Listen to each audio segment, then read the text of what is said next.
शेतकरी मित्रांनो नमस्कार. तणनाशक मारल्यावर सोयाबीन पिवळे पडले असा प्रश्न भरपूर शेतकऱ्यांनी आपल्याला विचारला. तर आता नेमकी काय उपाययोजना ही करायला पाहिजे.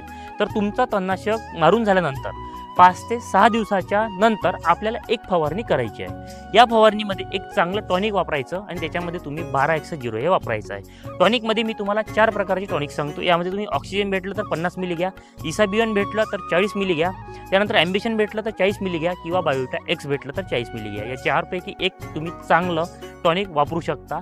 याच्यामध्ये 12-1-0 तुम्हाला वापरायचं आहे जवळपास 100 ग्रॅम. यामुळे काय होतील की तुमच्या सोयाबीन पीक जे पिवळं पडलेलं आहे तणनाशकामुळे तर ते तुमचं हिरवं होण्यासाठी मदत होईल.